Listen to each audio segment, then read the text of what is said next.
So how did it come about doing a feature film alongside your album? Well, the album came about because I met Boys Noise, who's a Berliner, who made a very famous remix of Feist. And it kind of caught my ear enough to ask him to do a remix of my single Working Together from a couple of years ago. And I really liked how that sounded. There was something, it seemed like the color of his music went really well with sort of the piano parts that I sent him. And so we just sort of made an unofficial plan that I would start sending him some music, some piano tracks, just to see what he would do with it. The first few things he started sending back really made me imagine. It was right around the time I was playing chess a lot. I started to become sort of addicted to chess playing online.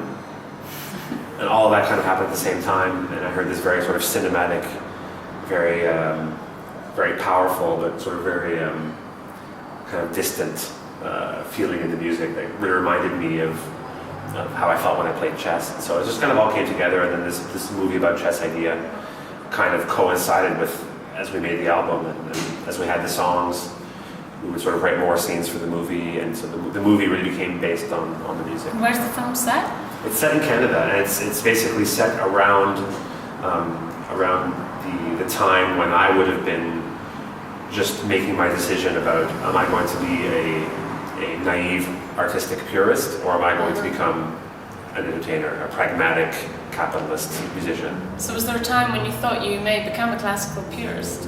Well, not necessarily classical. I could have become a indie rock purist as well. I could have become a rap purist who likes conscious rap. I could have become, I could have become a professor teaching contemporary electronic music. There's purists everywhere. The whole point is that if you want to be an authentic, if you want to be 100% authentic and only express what you want to express, and you do it for yourself, then you can't suddenly go and release a record and get on stage, because that's the opposite. So if you're going to do that, you have to stick to it, and you have to live in an ivory tower.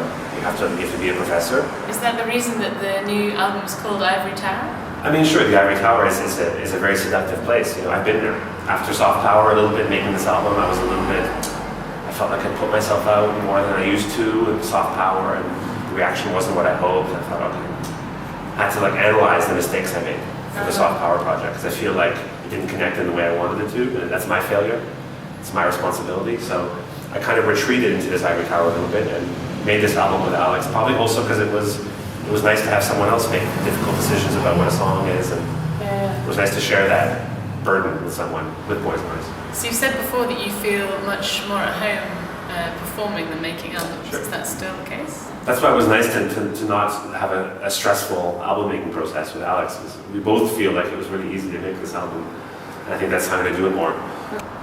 Gun to my head, choose one, studio or stage, like in 5 seconds. You know?